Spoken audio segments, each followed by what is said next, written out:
cabaran pendidikan seorang ibu hari ni sangat mencabar. Kadang-kadang bukan hanya nak didik diri dan anak, dia perlu menggalas tanggungjawab mendidik seorang lelaki iaitu suami. Bila nak didik suami, ada ego. Lepas tu perempuan pula bila mendidik suami ada emo.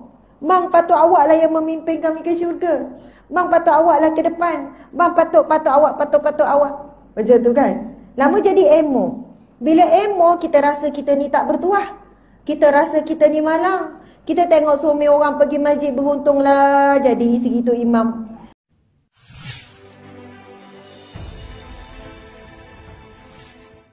Jadi, Masya Allah, bagi seorang lelaki dan seorang suami yang saleh, yang beriman, yang faham tanggungjawabnya sebagai lelaki, walaupun tajuk yang kita bincangkan hari ini berkaitan dengan ibu, tapi dia sangat faham peranannya untuk menjadikan isterinya adalah ibu yang terbaik untuk anak-anak. Suami memang kena bantu isteri ni jadi guru ataupun pendidik yang paling utama dan pertama kepada anak-anak. Tanpa sokongan, tanpa kesungguhan, tanpa kefahaman daripada seorang lelaki yang bernama suami, seorang ibu emosinya tak stabil. Betul kan? Tapi hebatlah, saya nak bagi tahu, hebat sangat bagi wanita yang tetap boleh berdiri dengan kakinya sendiri. Walaupun dia tidak dapat sokongan dan kerjasama daripada seorang lelaki yang berada dalam rumah tu yang namanya ayah ataupun suami. Saya kira ramai wanita yang berdiri atas kaki sendiri. Kadang-kadang ia menghadapi masalah apa? Bertentangan sungguh. Yang si ayah ni tak semayangnya, yang si ayah ni merokoknya, yang si ayahnya tak ada disiplinnya, yang si ayahnya malas dia nak buat kerja rumah membantu. Tapi ibu ni nak mendidik anak ni, nak jadikan anak ni tetap rajin, tetap solat, tetap jaga, tidak merokok. Dan saya jumpa ramai wanita-wanita seperti ini, dia menjadi wanita yang sangat kuat bergantung kepada Allah. Ada seorang wanita tu dia datang, bila sekali dia wakaf ribu-ribu. Dia bukan kerja besar-besar pun, tapi dia kumpul duit. Satu hari dia serahkan cek ribu-ribu, kadang dia bagi emas. Bila saya tanya, saya ingatkan mungkin dia bisnes ke, orang gaji besar. Tak. Dia memang bekerja untuk tujuan kumpulkan harta, terkumpul sikit, serah untuk wakaf. Dan setiap kali jumpa saya di galeri, wajah dia tu macam tak ada masalah.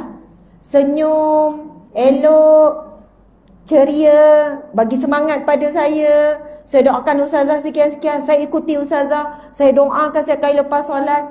Saya melihat dia mempunyai satu kehidupan yang seimbang, maksudnya kehidupan yang okey. Satu hari dia peluk saya lama, kerap jumpa sampai saya ingat nama dia. Dan dia tiap kali dia berhajat untuk jumpa, sebab saya pun bukan selalu berada di galeri Ustazah Asmat di Seremban tu. Jarang-jarang. Kadang sebulan sekali baru ada. Kadang 2 bulan sekali. Walaupun tempat sendiri, sebab banyaknya keluar, jarang ada. Tapi dia, bila dia nak datang, dia buat solat hajat, harap dapat jumpa Ustazah. Dia berdoa. Dia kata setiap kali saya datang, mesti saya dapat jumpa Ustazah. Saya akan cakap kat dia, saya dah 2 minggu tak datang. Kuatnya doa akak. Kadang saya datang sebab ada keperluan yang saya sendiri nak ambil barang ke, saya kena singgah sekejap ke. Lepas tu dia peluk saya lama, dia kata, Ustazah doakan saya. Suami saya sampai sekarang tak pernah solat. Anak dah besar, dah universiti, ke dah dia nikah. Umur dia dah cecah 50. Suami dia tak pernah solat, tak nak solat. Dan sekarang suami saya stroke Ustazah. Saya dah jaga dia 4 tahun, 5 tahun macam tu, pun tetap tak nak solat, walaupun saya nak bantu suami saya solat. Menangis-nangis saya merayu-rayu, sebab nampak keadaan dia dah semakin uzur. Maksudnya doktor pun dah tak beri harapan. Saya harap saat akhir dia solat, tapi sampai hari ini Ustazah, suami saya tetap enggan mahu solat. Dan sekarang cabaran saya Ustazah, saya bukan tak didik anak saya sekolah agama, saya didik solat. Sekarang anak-anak saya dah besar, dah universiti, mereka mula tinggalkan solat. Mereka sebut ayah pun tak semayang sebab berlawan. Ibu nak didik macam ni, tetapi anak membesar melihat ayah tak solat. Bayangkan kalau musafir satu kereta, pergi berjalan, mak bawa anak-anak jom solat, ayah nunggu dalam kereta. Tak solat. Bulan Ramadan, ibu ni ajak solat tarawih, bawa pergi masjid. Ayah duduk kat rumah tak nak solat. Bukan solat sunat, solat fardu 5 waktu pun tak nak. Nak kata cabaran pendidikan seorang ibu hari ni sangat mencabar. Kadang-kadang bukan sahaja nak didik diri dan anak, dia perlu menggalas tanggungjawab mendidik seorang lelaki, iaitu suami. Bila nak didik suami, ada ego. Lepas tu perempuan pula bila mendidik suami ada emo. Bang, patut awak lah yang memimpin kami ke syurga. Bang, patut awak lah ke depan. Bang, patut awak, patut awak. Macam tu kan. Lama jadi emo. Bila emo, kita rasa kita ni tak bertuah. Kita rasa kita ni malang. Kita tengok suami orang pergi masjid, beruntunglah jadi isteri tu imam. Untunglah kau jadi isteri Bilal. Yang isteri Bilal pun cakap, nasiblah dapat suami Bilal. Kalau tak, boleh tentu dia pergi masjid. Sebab dah ada jadual bertugas. Kan tak ada orang azan pula. Subhanallah, Allahu Akbar. Sebab itu fadilat kelebihan jadi Bilal dengan imam. Kalau kita tengok perbicaraan ulama dalam jabatan mufti wilayah dan beberapa jabatan mufti, keutamaan dari sudut pahala, besarnya pahala Bilal lebih besar daripada imam. Sebab itu orang yang jadi Bilal ni, tak kira lah Bilal tua ke, Bilal muda ke, azan macam tak azan ke, macam bercakap je kan, tak ada lagu ke, hati dia ikhlas. Nabi SAW bersabda, sesungguhnya muazzin ni, Bilal ni, sebenarnya namanya muazzin, tukang azan. Tapi Bilal sempena muazzin yang pertama dalam sejarah Islam yang bernama Bilal bin Rabah. Kita pun panggil Bilal kan, Tok Bilal. Padahal nama dia Tok Aziz ke, Tok Rahman ke, Tok Rahim ke. Dia muazzin, nama dia bukan Bilal, tapi berkat nama Bilal bin Rabah tu kan. Nabi kata orang jadi muazzin ni di masyarakat kelak, leher dia paling panjang. Oh, tapi jangan bayangkan ngeri pula. Alamak, suami aku jadi leher panjang nanti. Subhanallah, maksud leher panjang, maksudnya dia antara orang yang akan memimpin manusia. Dia akan memimpin manusia di masyarakat kelak untuk menuju ke syurga.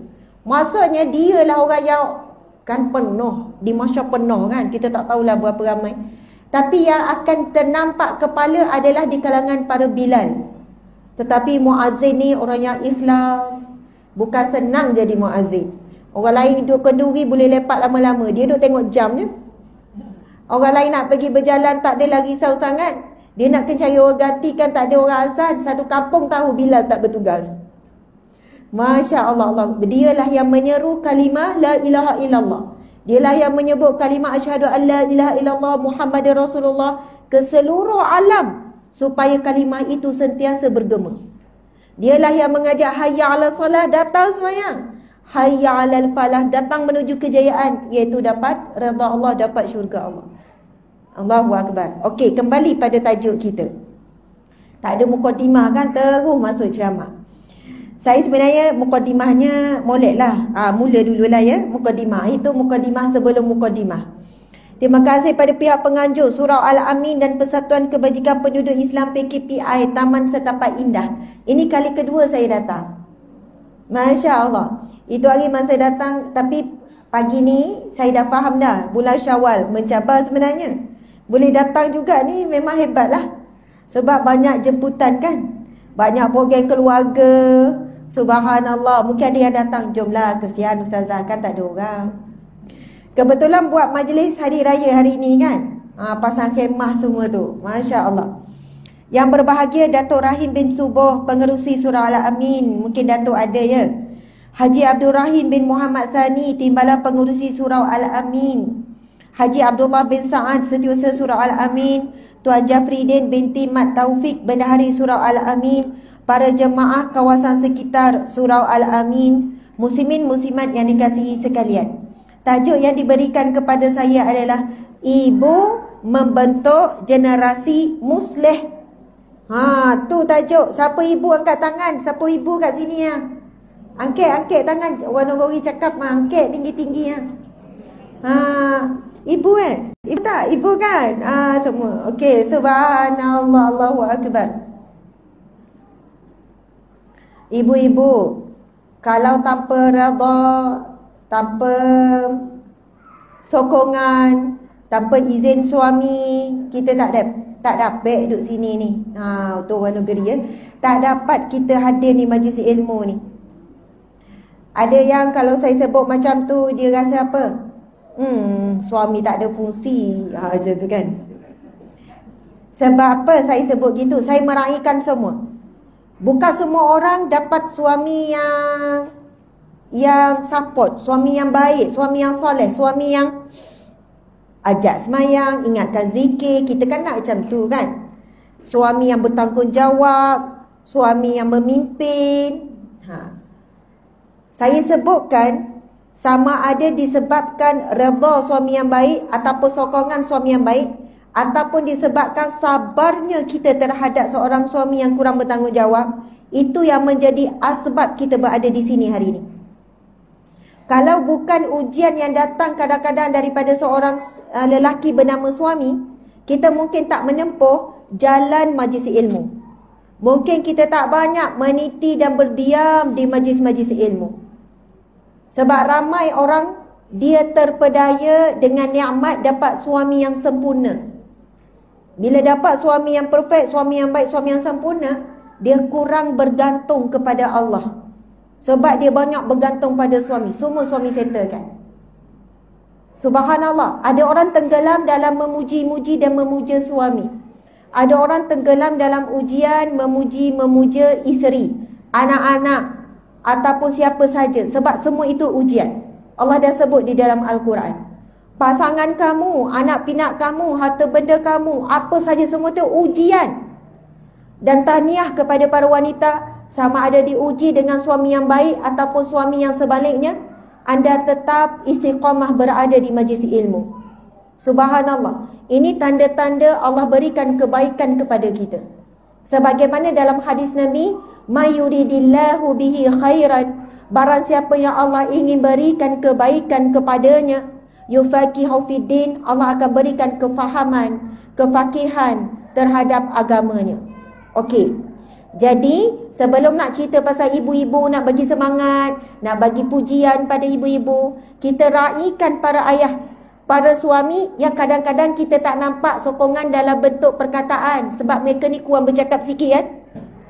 Subhanallah. Tetapi mereka banyak tunjukkan dalam bentuk perbuatan. Antara banyak perbuatan seorang lelaki dan suami yang saya perasan selama 17 tahun kahwin ni, dia berusaha sedaya upaya berdiam. Bukan senang nak diam. Bukan senang. Cuba satu hari orang perempuan diam. Macam ni kok biru kok buka. Geramnya. Dalam hati tu tak diam.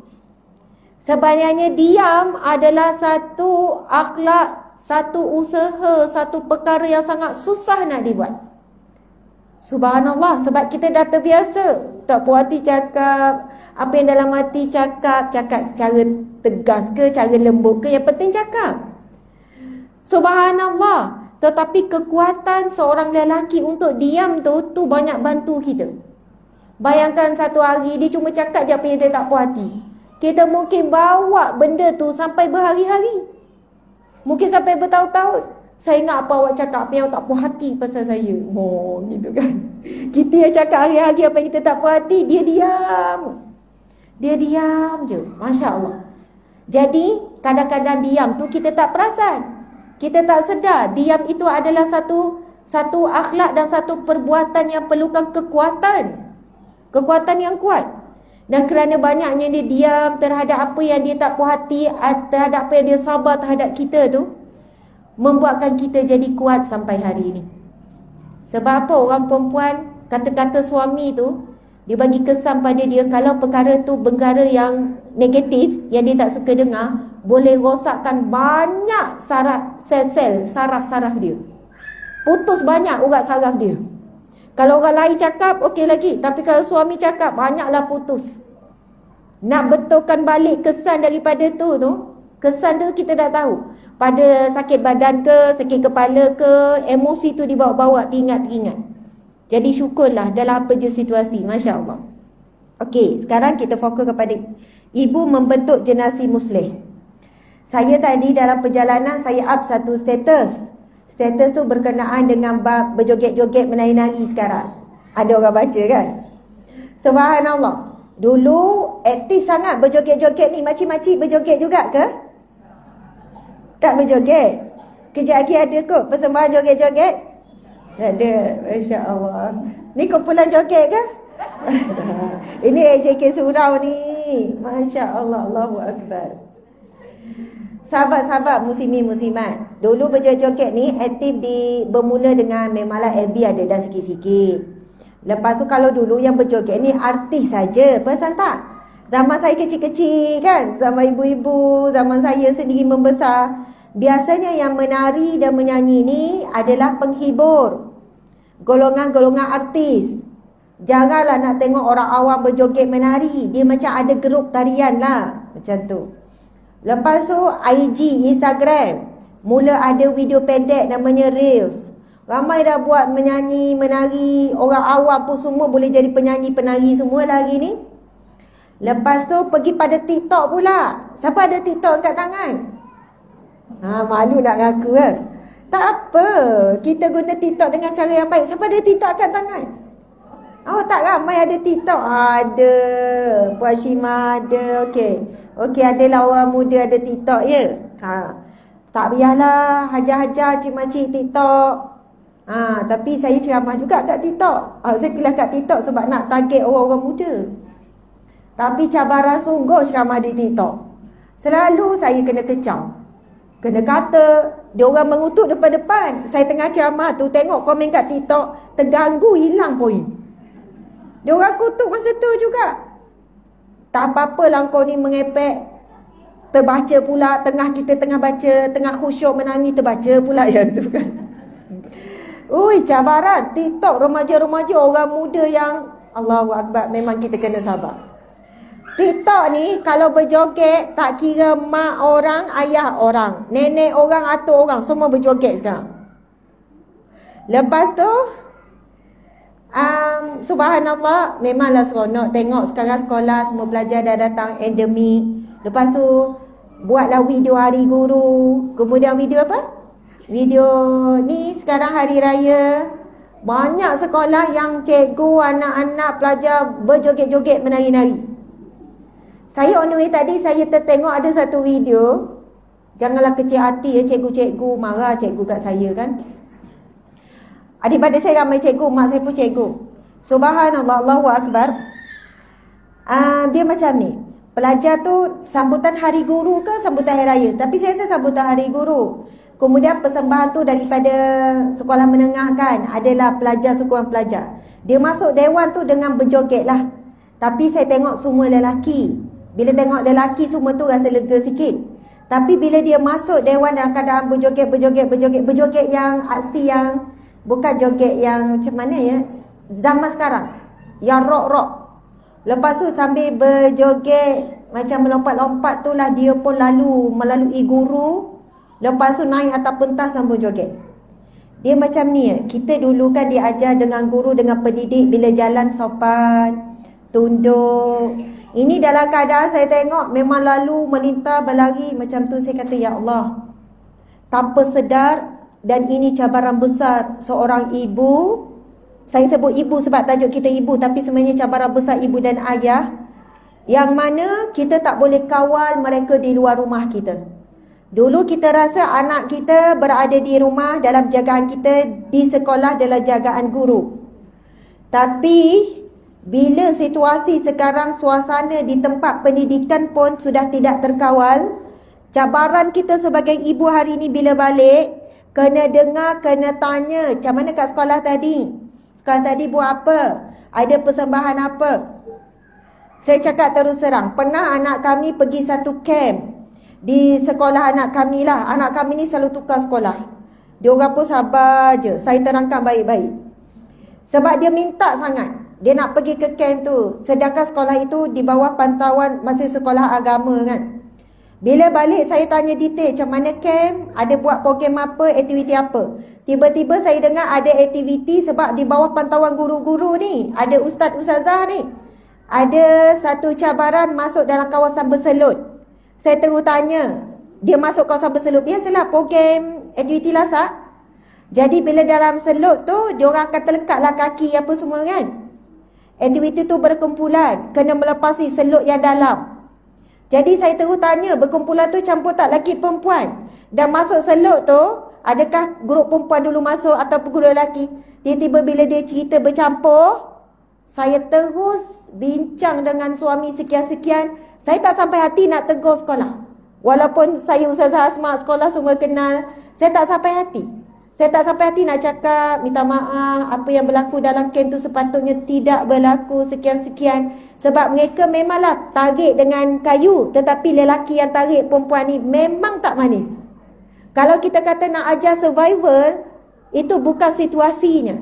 Walaupun kita dalam keadaan survival akhir zaman nanti tak tahu apa berlaku, kita tetap jaga batasan syariat. Ini bukan survival yang diciptakan, yang bukan mereka hadapi pun lagi. Itu yang ibu bapa hari ni bila anak-anak, subhanallah, kata ada aktiviti hiking. Satu kelas dia pergi hiking campur lelaki perempuan. Saya sebagai ibu, saya tak benarkan. Walaupun aktiviti tu dengan guru-guru apa semua naik atas bukit, bila saya dengar bercampur lelaki perempuan, kita rasa anak kita walaupun kita didik dengan baik, agak-agak dia terpengaruh tak dengan kemesraan yang terbentuk. Gurau senda boleh berlaku. Kalau kata saya ibu yang jumud, memang ketat sangat kawal anak sekian-sekian, kami bukanlah mengetatkan sampai mereka tidak boleh berkomunikasi, sampai tak boleh bercakap dengan lelaki. Kita latih anak kita berada di kedai, macam mana berurusan sekian-sekian, tetapi dalam keadaan yang terkawal. Jadi sebagai ibu ke, sebagai nenek ke, sebagai ayah, anak balik daripada sekolah, balik di universiti, kena berbual dan kena tanya. Hari-hari pun kami tanya, macam mana kat sekolah, buat apa? Anak yang kecil tadika pun tanya. Tapi jawapan yang tadika, Hana 4 tahun lebih dengan Fatimah 2 tahun lebih, jawapan sama. Buat apa hari ni? Tidur, makan, main, color, lukis. Dah tahu dah skrip dia. Nama pun tadika. Subhanallah, Allah Akbar. Tapi dia belajar juga solat, balik dia duk betulkan kita solat. Yang Hana tu, yang umur 4 tahun lebih, semua tak betul kita solat. Sebab dia tengok daripada depan. Macam ni kan, dia kata macam ni sebab dia tengok depan, faham tak? Dia nampak kita terbalik. Sebab dia belajar solat apa semua kan. Subhanallah. Dan di antara kekuatan kita ibu-ibu, bapa-bapa, adalah kekuatan doa. Allahu Akbar. Cabarannya mendidik anak-anak hari ini. Cabaran. Kami sendiri pernah diuji. Semua kita pernah diuji. Kami juga pernah, memang selalu diuji dalam pendidikan anak-anak. Kadang-kadang anak-anak ni balik bawa perkataan yang dia sendiri tak tahu dia sebut apa. Tapi kita orang dewasa tahu itu adalah mencarut. Itu adalah mencarut tapi dalam bahasa Inggeris.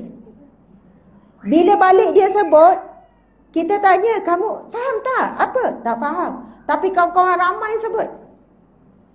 Lepas tu bila pelajar lelaki pula, walaupun kita dah pilih sekolah yang memang bagus, yang kita nampak memang sekolah tu bagus, guru-guru bagus, tapi kita tak tahu kawan-kawan ni datang daripada keluarga yang macam mana. Lepas tu, apa yang diceritakan, sama-sama pelajar lelaki bercakap tentang video lucah. Dan apa benda yang aktiviti-aktiviti lucah, faham ya? Saya bila dengar, saya kata macam mana? Bila dengar macam mana? Apa respon? Tak respon apa-apa. Macam mana rasa?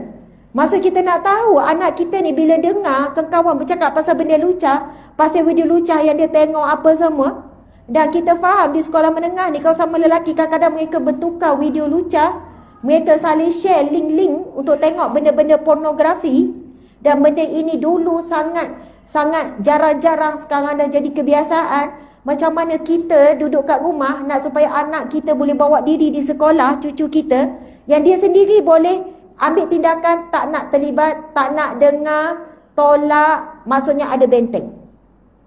Macam mana kita nak dapat anak yang boleh benteng diri sendiri?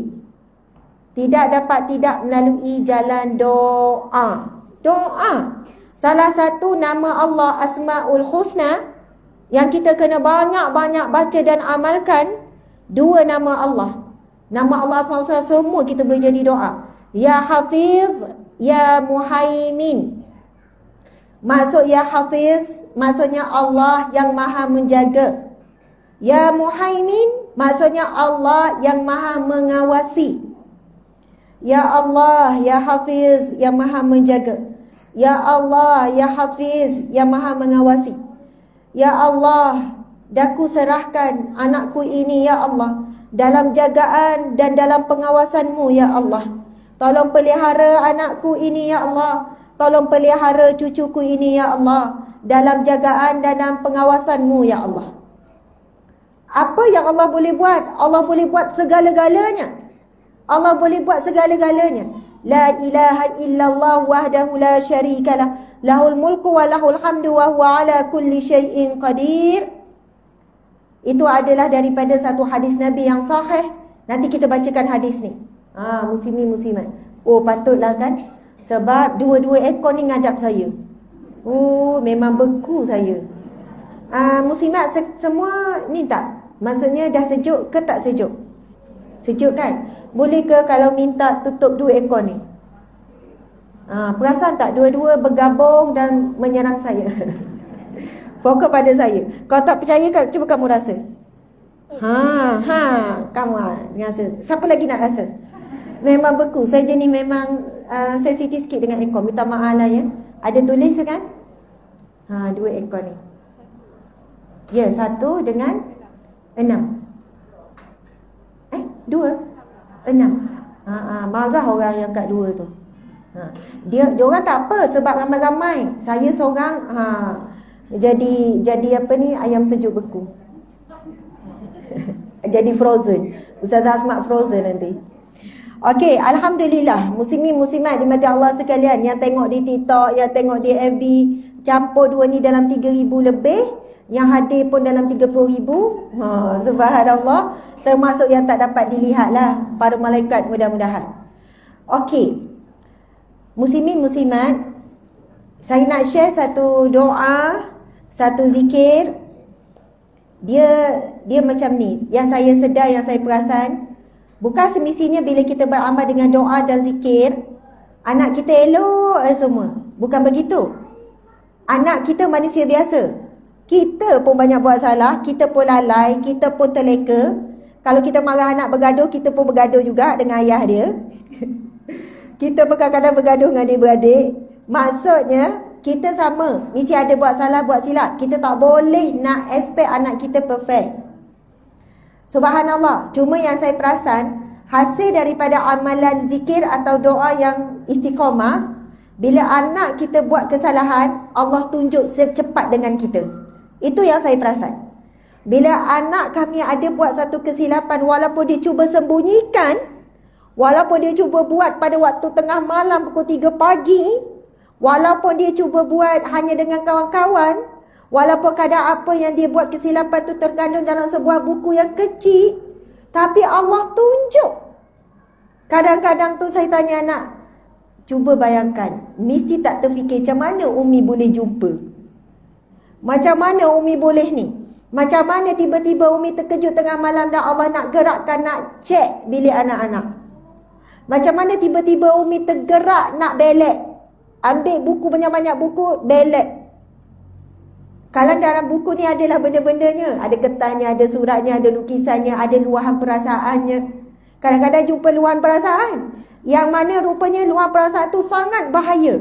Dia salah faham, dia salah anggap. Kadang pengaruh kawan-kawan. Pengaruh kawan-kawan, kerana kawan-kawan dia rasa dia sangat malang. Kerana pengaruh kawan-kawan dia mula rasa kita ibu bapa yang tidak prihatin. Kita ibu bapa yang tidak mengerti, tidak faham jiwa dia. Kerana bila dia berkawan-kawan dia tu, mak ayah dia semua boleh. Nak pakai macam mana, semua boleh. Nak pergi mana, semua boleh. Nak pergi lepak malam-malam, semua boleh. Allahu Akbar. Susahnya kita nak jaga anak-anak, nak bagi dia orang rasa cukup dengan kita. Sebab mereka hari ni dunia tak ada sempadan. Mereka buat perbalingan kita ibu bapa ni dengan ibu bapa kawan-kawan, ibu bapa orang lain. Nak dapat anak kita rasa cukup dengan kita, cukup dengan apa yang kita beri, itu ujian dan cabaran yang sangat berat. Allahu Akbar. Nabi SAW bersabda, barang siapa yang membaca, dan semua orang hafaz zikir ni, dan saya dah ulang banyak kali dah kuliah Riyadhus Shalihin terutamanya. Tetapi itulah hikmah pengulangan supaya kita ingat balik. Zikir apa? Zikir yang selalu dibaca lepas solat tu. Siapa yang ada biasa follow mesti dah boleh jangka. Mesti Ustazah nak ajar zikir ni. Bukan ajar, kongsi. Zikir apa? La ilaha illallah wahdahu la syarikalah. Lahul mulku wa lahul hamdu wa huwa ala kulli syai'in qadir. Nabi SAW bersabda, barang siapa yang membaca zikir la ilaha illallah wahdahu la syarikalah, lahul mulku wa lahul hamdu wa huwa ala kulli syai'in qadir, sebanyak 100 kali sehari. 100 kali. 100 kali ya muslimin-muslimat. Kita boleh bahagikan setiap kali lepas solat 20 jadi 100. Tapi kalau kita buat lepas solat subuh 100, itu jauh lebih baik. Ini hadis yang sahih. Nabi sebut, barang siapa yang membaca zikir la ilaha illallah wahdahu la syarikalah lahul mulku wa lahul hamdu wa huwa ala kulli syai'in qadir sebanyak 100 kali sehari, maka dia akan diberikan ganjaran seumpama membebaskan 10 orang hamba, dan dia diberikan 100 kebaikan pada hari tersebut, dan dilindungi daripada 100 keburukan, dan dia diberikan perlindungan daripada gangguan dan bisikan jin dan syaitan. Dan Nabi mengakhirkan hadis yang sahih ini dengan kalimah, tidak ada amalan yang lebih baik yang dilakukan oleh seseorang melainkan membaca zikir ini sebanyak-banyaknya. Subhanallah. Ada berapa kelebihan? 5. Yang pertama Nabi sebut, siapa yang baca satu hari, dia berikan ganjaran pahala umpama membebaskan seorang hamba. Apa pula ganjaran bebas seorang hamba? Ini 10 orang hamba. Bebas seorang hamba, Allah akan menjarakkan kita dengan neraka umpama timur dan barat.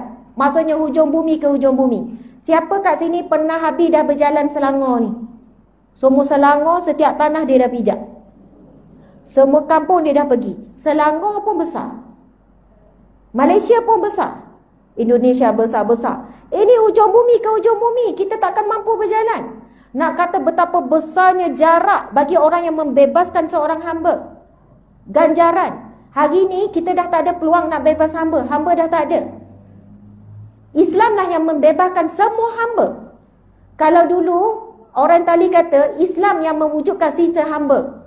Sedangkan ketika Nabi Muhammad SAW menjadi Nabi, ketika itu amalan masyarakat jahiliyah dah berkurung berabad lama sistem penghambaan. Setiap rumah mesti ada hamba. Kalau mak dia hamba, anak hamba, cucu hamba, keturunan hamba. Tetapi apa yang Nabi Muhammad buat bukan mengharam terus sistem penghambaan. Sebab kalau haramkan terus, dia akan berlawan dengan adat masyarakat Arab jahiliyah. Mereka akan menganggap Islam ini ekstremis, keras sangat, nak haram itu, haram ini. Sama macam Arab. Sebelum turunnya ayat haram arak, turun dulu ayat mengharamkan perkara yang melalaikan sekian-sekian. Sebab apa? Arak tu minuman harian mereka. Jadi bagaimana sistem penghambaan? Keluar ganung. Akhirnya keluar. Cover kontrol ganung, keluar penghambaan. Penghambaan. Gitu. Penghambaan boleh stop kerana Islam meletakkan apa? Besarnya ganjaran membebaskan hamba. Berebut-rebut para sahabat bebaskan hamba. Sampai hamba orang kafir pun dibeli kemudian dibebaskan. Bila kafarah yang pertama bebas hamba. Sebelum puasa 2 bulan berturut-turut. Maksudnya akhirnya tak ada hamba. Berebut orang Islam nak bebaskan hamba. Sampai beli hamba orang bukan Islam untuk dapat pahala dibebaskan. Subhanallah. Rupanya dengan kita berzikir dengan zikir tadi, Nabi kata dapat seumpama membebaskan 10 orang hamba. Kau setiap hari buat 10 orang hamba, jarak berganda dengan neraka. Allahu Akbar. Kalau kita kata cukuplah sehari buat, sebab 10 kali jarak dah 10 kali ujung bumi, dah jauh sangat dah tu dengan neraka. Kira okey lah tu. Fikir logik kan. Subhanallah, bahang api neraka boleh terasa panasnya sejauh jarak 500 tahun perjalanan. 500 tahun perjalanan. Kita kalau berjalan umur berapa? Ada yang umur 300 ke kat sini? Ada tak umur makcik berapa? 420. Tak ada kan? Semua bawah 100 kan? Bayangkan berjalan tak berhenti selama 500 tahun. Nak kata betapa panasnya api neraka, dia punya bahang terlalu dahsyat, sehingga kan jarak perjalanan begitu jauh masih terasa bahang api neraka. Hanya busuk dan sebagainya. Begitu juga dengan syurga. Menurut satu dua ayat, wanginya syurga boleh tercium 500 tahun perjalanan. Jadi muslimin muslimat sekalian, kalau kita faham tentang dan beriman dengan hakikat syurga itu benar, neraka itu benar, dan kita belajar zikir ni, kita tak akan tinggalkan. Subhanallah. Kemudian Nabi kata apa? Dilindungi daripada 100 keburukan. Cuba kita list 100 keburukan yang kita nak dielakkan dalam satu hari. Cuba list. Dirompak, diragut, lagi apa lagi keburukan? Dingumpat, dikeji, dihina. Kita mungkin kalau list keburukan keluar 20 ya. Tak tahulah keburukan apa lagi Ustazah. Kita sendiri tak tahu keburukan apa yang kita perlu dilindungi. Kita sendiri tak tahu selama ini Allah lindungi kita daripada keburukan apa. Yang kita lalui setiap hari ialah keluar rumah, balik rumah selamat. Siang makan elok, tidur elok, bangun balik. Sedangkan yang memelihara kita setiap saat adalah Allah. Bagaimana jika kita beramal dan kita minta anak kita beramal dengan zikir ini? Subhanallah, dilindungi daripada 100 keburukan. Dan juga diberikan 100 kebaikan. Dan kita tak tahu kebaikan apa. Muslimat nak kebaikan apa hari-hari? Sehat, bahagia, tenang, ceria. Lagi? Comel, barang kemas hari-hari nak. Nak apa lagi? Jiran baik, kawan baik. Subhanallah. Kita nak list 100 pun, kalau kata keburukan tak dapat list, 100 kebaikan pun kita tak boleh list. Tapi Allah nak beri kepada kita hasil daripada zikir ini 100 kebaikan setiap hari. Dan dilindungi daripada bisikan dan gangguan jin dan syaitan. Dan juga yang terakhir Nabi kata, tidak ada amalan yang lebih baik bagi seseorang yang beramal dengan zikir ini sebanyaknya. Maksudnya dia baca lebih daripada 100. Paling kurang 100. Lepas tu dia baca je, baca. Muslimin muslimat, dalam zikir ini terkandung bergabung zikir-zikir yang afdal. Yang pertama, la ilaha illallah. Afdalu zikru la ilaha illallah. Zikir yang paling afdal adalah kalimah la ilaha illallah. Nabi SAW bersabda, man kana akhiru kalamihi la ilaha illallah dakhala al-jannah. Barang siapa yang akhir kalimahnya mengucapkan kalimah la ilaha illallah, pasti masuk syurga. Dakhala fi'il madhi, confirm soalannya, pasti masuk syurga. Kalau kita beramal setiap hari zikir ini bermula dengan la ilaha illallah. Jadi kita sekurang-kurangnya membaca zikir la ilaha illallah 100 kali sehari. Dan orang yang melazimi kalimah la ilaha illallah saat dia sehat, saat dia hidup, insya-Allah saat akhir kematian dia boleh ucap la ilaha illallah. Allahu akbar, Allahu akbar, Allahu akbar. Baru ni saya dijemput, bukan saya dijemput, sebenarnya saya yang minta. Saya minta nak kita kan ada buat puasa 6 anak beranak kan. Lepas tu saya fikir hari ni nak buka puasa kat mana. Saya pun terfikir, bang boleh tak saya nak minta ada seorang sahabat ni, dia bukan sahabat sebenarnya, sahabat juga sahabat lah. Pergi buka puasa rumah dia, cik tak? Senang kan? Saya tak nak masak, saya buka puasa rumah orang. Jadi orang pun seronok lah kan saya nak pergi. Saya mesej, Acik tak nak pergi jalan raya? Datanglah dia kata. Tapi nak buka puasa. Jadi bolehlah buka. Dia pun kata okey, tak ada masalah. Dia sekeluarga dah habis, kami belum habis lagi kan. Masya Allah, Allahu Akbar. Lepas tu bila pergi, adalah 2 orang ahli khidmat yang suka menolong. Sebab rumah dia ni memang selalu tuan guru orang-orang yang soleh datang. Lepas tu bila datang ada 2 orang ahli khidmat. Seorang adalah ibu tunggal, ada 2 orang anak. Lepas tu orang muda lagi, umur 40 lebih ke 30 lebih. Sebab anak dia masih sekolah rendah. Yang saya tahu tu sebab bila sahabat saya ni, tuan rumah ni, Ustazah ni cakap, Ustazah ini anak yatim. Saya pun kata, ya Allah, suaminya baru meninggal. Lepas tu dia terus dia menangis. Ibu tunggal ni sebab suami baru meninggal, anak baru jadi yatim. Lepas tu dia bawa sambal hitam. Ustazah, saya tanggung anak-anak sekarang ni, saya menjual ni lah, saya berniaga. Lepas tu kan dia macam menitik air mata. Saya kata, sabar ya kak, insya-Allah Allah beri ganti yang lebih baik. Lepas tu dia kata, Ustazah, saya sebenarnya bersyukur Saya bersyukur. Bukan dia gembira suami dia mati ya. Bukan bersyukur, saya syukur suami saya meninggal. Bukan gitu. Dia kata saya bersyukur dengan kematian suami saya. Saat akhir suami saya meninggal, subhanallah ustazah, dia boleh ucap dengan jelas kalimah la ilaha illallah, asyhadu an la ilaha illallah Muhammadur Rasulullah. Kemudian dia hembuskan nafas yang terakhir. Saya jadi saksi ustazah, depan mata saya dia boleh ucap dengan sempurna. Saya tak tahu, tapi pernah saya dengar satu ceramah, satu kuliah, kajian dibuat oleh pihak mana, persen umat Islam mengucap kalimah syahadah saat akhir, nafas yang akhir, persen sangat sedikit. Dalam 10% macam tu saja, 10 ke 20. Ramainya sebelum nazak boleh ucap. Masa tengah sakit boleh baca Quran, boleh zikir, boleh la ilaha illallah. Tapi saat akhir betul tu, yang Nabi sebut, man kana akhiru kalami, siapa yang akhir kalimahnya kalimah la ilaha illallah. Ada yang mati dalam tidur, kita tak tahu sebelum tidur dia ucap tak la ilaha illallah. Ada yang kita tak tahu, banyak yang mati mengejut dan sebagainya. Maksudnya nak dapat keadaan boleh ucap la ilaha illallah saat akhir ni bukan keadaan yang mudah. Saya terus tanya amalan. Apa amalan suami? Apa amalan arwah? Sampai boleh sebut dengan mudah. Dia kata tak nampak susah ke, macam seksa sangat ke, tapi boleh ucap dengan baik kemudian pergi. Dia kata, ustazah, dalam sepanjang saya nikah, sepanjang saya kahwin ni ustazah, sepanjang saya jadi isteri, saya jadi saksi, suami saya tidak pernah tinggalkan solat tahajud. Setiap malam mesti bangun dalam tempoh yang lama untuk membangunkan malam. Bila dengar dia sebut macam tu, terus rasa diri apa? Ya Allah, jauhnya. Macam manalah dengan aku ni nak dapat ucap la ilaha illallah. Jadi kita mungkin susah nak jadi ahli qiyamul lail yang jaga selalu tahajud. Kurang-kurangnya hari ini kita dapat zikir la ilaha illallah wahdahu la syarikalah. Kalau tak dapat nak jaga tahajud sampai dapat kelebihan ucap la ilaha illallah, dakhala jannah, masuk syurga tu, bacalah setiap kali lepas solat, duduklah sekejap, ulang, sebenarnya sekejap je. La ilaha illallah. Apa maksud seterusnya? Wahdahu la syarikalah.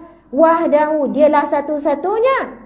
Dialah satu-satunya Tuhan. La syarikalah, tidak ada sekutu baginya. Lahul mulku, dialah pemilik segala-galanya. Anak kita Allah yang punya, suami kita Allah yang punya, harta kita semua Allah yang punya. Mas, orang tanya, lawannya mas, ni hasil daripada saya kerja, reward diri sendiri. Kadang kita rasa kita yang punya. Memang betul kita yang punya. Janganlah pula kita kan sedap-sedap nak minta. Nas satu, sedap minta Allah yang punya. Oh, kita buat hujah kan. Bukan awak yang punya, Allah yang punya. Insaf orang tu kan. Kita pemilikan sementara. Lepas mati je semua orang ambil. Semua jadi hak orang lain. Walaupun kita pesan, lepas mak meninggal, jangan tukar nama kereta tu. Mak beli susah payah kereta tu. Rumah tu yang tukar. Daripada rumah tu kecil sampai besar mak renovate. Jangan nak tukar nama. Pesan macam mana akan bertukar juga. Habis tu macam mana nak sambung roktek kalau nama arwah. Kalau mak tak nak bagi tukar, tak apa, kami ikut. Memang akan bertukar juga kereta tu. Hak milik siapa? Besi buruk. Sebab dia tak bergerak. Lama-lama bertukar juga. Macam mana pun kita tak ada pemilikan kekal kecuali sedekah kan? Kecuali sedekah. Jadi kita sebut lahul mulku. Bila saya sebut lahul mulku, bila sahabat-sahabat muslimin sebut lahul mulku, kita terus masukkan dalam hati kita, baginya segala, lahul, bagi Allah pemilikan semua. Kita serahkan anak kita kepada Allah. Jagaan, pemerhatian, pengawasan. Suami kita pergi kerja, serah pada Allah. Kalau suami kita nak buat perangai tak elok tempat kerja, Allah campak rasa berdosa, rasa bersalah. Pada isteri tak ada, tapi macam diperhatikan. Kenapa orang boleh maksiat sembunyi? Kerana dia tidak merasakan Allah melihat. Kenapa orang boleh melakukan perbuatan curang dan sebagainya? Kerana tak rasa Allah melihat. Sebab dia jaga daripada pandangan suami atau isteri je. Tapi dia buat maksiat sembunyi sebab tak rasa Allah melihat. Lahul mulku wa lahul hamdu. Dan bagi Allah segala pujian. Wa huwa ala kulli syai'in qadir. Dan dialah ala kulli syai'in, di atas segala sesuatu qadir, yang maha berkuasa. Kalau saya nak habiskan zikir ni, hujung tu wa huwa ala kulli syai'in qadir, dan dialah maha berkuasa di atas segala sesuatu. Bila ulang 100 kali, seronoknya untuk sekali ulang, sekali sebut, kita boleh fokus dengan apa yang kita harap Allah buat, Allah lakukan, Allah tunaikan. Contohnya, saya mengharap anak saya boleh hafaz habis 30 juzuk. Tapi cabarannya sangat hebat. Cabaran bukan anak saja, kita pun diuji Allah. Kita tahu anak kita berjuang nak habiskan, sampai tukar berapa tahfizah, tapi tak dapat juga. Dia nak hafaz, tapi belum jumpa kaedah, boleh jumpa yang serasi contohnya.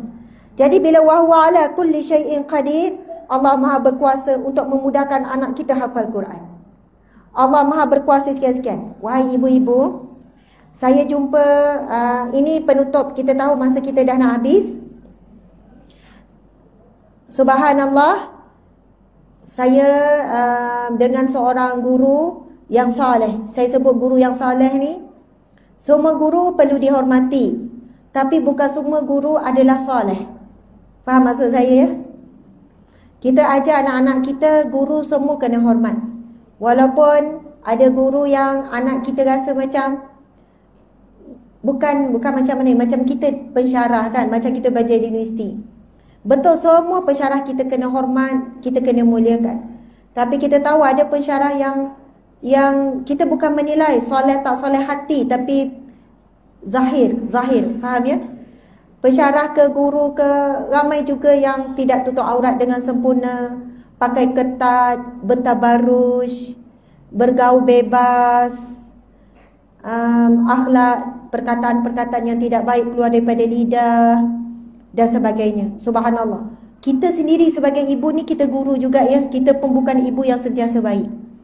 Tapi saya nak sebut ni, seorang guru yang soleh ni, dia kata begini, dia kata, sebab dia adalah guru, ustaz yang telah banyak pelajar-pelajar khatam 30 juzuk dengan syahadah. 30 juzuk dengan syahadah. Maksudnya habis 30 juzuk, lepas tu ulang balik juzuk pertama sampai juzuk 30 dengan kesalahan tidak lebih daripada 3 kesalahan. Kalau contoh dia baca juzuk ke-15, kesalahan lebih dah 3, dia kena ulang balik daripada juzuk pertama. Sebab itu orang yang hafizah syahadah ni, ramai yang boleh hafaz Quran, habis 30 juzuk, dah, dia kata dah habis. Itu namanya habis saja. Tapi kalau betul-betul hafiz, betul-betul hafaz, dia kena buat syahadah tu. Dia baca Quran dalam tempoh 24 jam, berhenti 1 juzuk, berhenti sekejap 1 juzuk, dengan tak ada kesalahan baris ataupun huruf tak lebih daripada 3 kali. Maksudnya betul-betul 30 juzuk tu dalam kepala. Lepas tu dia selalu kena ni lah, lama-lama sekali kena ulang balik nak kuatkan daya ingatan. Subhanallah. Dia pesan pada saya, dia kata, kalau Ustazah boleh sampaikan pesan-pesan, penting sangat peranan ibu bapa membantu anak-anak belajar, anak-anak hafaz Quran ataupun belajar di sekolah mana-mana pun, iaitu dia sebut bukan peranan ibu bapa terhadap anak, peranan ibu bapa terhadap guru, peranan ibu bapa kepada guru. Dia cakap, ini pengalaman saya Ustazah, saya bukan nak suruh orang bagi hadiah pada saya, Ustazah bagi hadiah, tapi saya cerita ni sebagai satu pengalaman. Dia dah mengajar lama. Subhanallah. Dia kata, mana-mana ibu bapa yang menyantuni guru, anak dia luar biasa. Bahkan ada pengalaman dia yang anak pelajar hafaz Quran habis 30 juzuk dalam tempoh 6 bulan. 6 bulan habis 30 juzuk, start daripada kosong. Saya kata 6 bulan habis. Dia kata baru ni dalam bulan Ramadan ada pelajar boleh habis 1 bulan Ramadan 5 juzuk, lancar. Kalau 5 juzuk maksudnya berapa muka surat sehari dia boleh hafaz. Saya tanya, adakah budak ni masuk dia dah start menghafal? Tak. Dia mula dengan kosong, dan kita test pun dia hafal, dia mampu dalam tempoh 15 minit dalam 3 ayat. Tapi Ustazah, dia kata luar biasa bila seorang ibu dan ayah yang tahu menghormati guru. Bukan hanya suruh anak hormat guru, tapi ibu bapa pun hormat guru. Dia kata ada salah seorang pelajar ni, ibu bapa ni, subhanallah, dia punya menyantuni guru, dia bukan hanya bagi kami baju raya. Semua anak-anak kami pun dia tanya saiz anak berapa orang sekian-sekian untuk beri baju raya. Sampai tahap tu selalu beri itu beri ni. Subhanallah, Allahu Akbar. Saya pula teringat, saya pergi Yayasan Al-Jenderami kan, selalu belajar dengan Tuan Guru Syekh Hafiz ni. Lepas tu pelajar-pelajar di situ yang mengaji di situ belajar kitab, apa dia kata, Ustazah, ada yang di sini belajar, dia belajar sikit je, mungkin belajar sehari 2 jam, berbanding ada yang belajar sampai 6 jam contoh. Tetapi yang belajar 2 jam tapi dia banyak khidmat, buat khidmat pada guru, masakkan untuk guru, kejap pergi tanya, pergi kemah keliling rumah guru, apa saja, selalu khidmat. Masa dia lebih banyak khidmat daripada belajar. Tetapi dia punya kefahaman dan alim dalam ilmu luar biasa. Dia belajar sikit dapat banyak. Ada pelajar belajar banyak dapat sikit. Kalau ilmu tak berkat, belajar tak beramal. Nak kata pentingnya menghormati dan memuliakan guru bukan hanya pelajar, kita sebagai ibu ayah. Dia kata sungguh Ustazah berbeza ibu ayah yang memuliakan dan menyantuni para ustaz ustazah dengan ibu ayah langsung tak ambil tahu. Dan ibu ayah maksudnya kita bukan nak kata ibu ayah macam tu tak bagus, tak baik. Maksudnya hari guru pun tak ada apa-apa. Maksudnya hari raya ke, bulan Ramadan ke. Ada ibu bapa ni tahu tarikh lahir guru. Ada ibu bapa ni sekian-sekian. Bila menggembirakan ibu bapa, menggembirakan hati guru, guru ni bila ngadap pelajar tu dengan perasaan yang redha, dengan perasaan kasih sayang. Sebenarnya ibu bapa tu yang baik pada guru ni, tetapi jatuh sayang pada anak. Dia kata sampai guru kita bila ada ibu bapa macam tu, sanggup tak tidur malam bersama dengan anak tu. Sebab anak tu kata nak hafal lagi Ustazah. Guru pun sanggup tak tidur malam sama dengan anak. Sebab apa? Jatuh kasih. Sebab itu Nabi sebut tahabu tahadu. Kalau kamu mencintai, tahadu, kamu berilah hadiah. Beri hadiah. Hadiah ni memang boleh menambahkan rasa cinta dan sayang. Masa dah habis kan? Subhanallah. Sebenarnya terima kasih pada penganjur. Saya faham sebab sini pun ada majlis, ni pun ada kenduri. Saya pun sebenarnya ada majlis nak kena sampai di lebih kurang dalam 12.30. Jadi habis program ni, kalau siapa nak ambil gambar pun kan, ambil gambar ramai-ramai ke, ataupun laju-laju. Sebab setengah muslimat dia dah ambil gambar berdiri, nak gambar ni pula. Lepas tu gambar ni dia banyak permintaan. Jadi nanti kan tim 2 orang ni dia akan bantu kalau siapa berhajat merakam kenangan, tetapi bagi kepada mereka. Sebab kalau bagi kepada sendiri itu nanti diorang dah expert dah tukang ambil gambar. Memang diorang selalu tolong. Jadi insya-Allah mudah-mudahan perkongsian kita pada hari ini dapat manfaat ya. Dapat sesuatu tak ibu-ibu? Dapat insya-Allah. Jadi kekuatan kita ibu-ibu adalah kekuatan doa, kekuatan zikir. Zikir la ilaha illallah wahdahu la syarikalah lahul mulku wa lahul hamdu wa huwa ala kulli syai'in qadir. Saya ada banyak kisah peribadi saya dengan zikir ni. Perkara-perkara ujian-ujian yang luar biasa yang saya rasa macam memang kalau ni teruklah, kalau ni sudah adalah, maksudnya ayat kita tu ayat yang ujian tu ujian berat. Semua orang ada ujian berat. Tapi bila saya dapat zikir ni pun daripada seorang guru, dia kata Ustazah baca zikir ni jadikan amalan harian, Allah akan mudahkan. Allah lindungi Ustazah, anak-anak, keluarga daripada 100 keburukan setiap hari. Allah beri limpahan kebaikan 100 setiap hari. Bila saya cek, saya tengok ia adalah hadis sahih riwayat Bukhari, riwayat Muslim. Saya tengok, ya Allah, saya macam tak tahu fadilat zikir ni yang kita baca setiap kali lepas solat. Sebab setiap kali lepas solat kita baca sekali kan. Ada yang beramal 10 kali kan. Jadi lepas ni kita tingkatkan 100 kali. Buatlah, nanti kita akan nampak kesan pada anak cucu, pada pasangan, pada diri kita terutamanya. Terima kasih banyak-banyak. Mohon maaf salah dan silap. Sayang semua kerana Allah, kerana Rasulullah sallallahu alaihi wasallam. Ni di TikTok ni kena raikan juga ni. Dua-dua ni dalam 3,000 ni. Subhanallah. Mohon maaf sekali lagi. Selamat Hari Raya Aidul Fitri. Sayang semua kerana Allah, kerana Rasulullah sallallahu alaihi wasallam. Masya Allah. Sekian, wabillahi taufiq wal hidayah. Assalamualaikum warahmatullahi wabarakatuh. Kita tangguhkan majlis kita dengan tasbih kafarah dan surah wal asr. Bismillahirrahmanirrahim. Wal asr innal insana lafi khusr illa alladzina amanu wa amilus solihat wa tawasaw bil haqqi wa tawasaw bis sabr. Sadaqallahul azim. Subhanallah.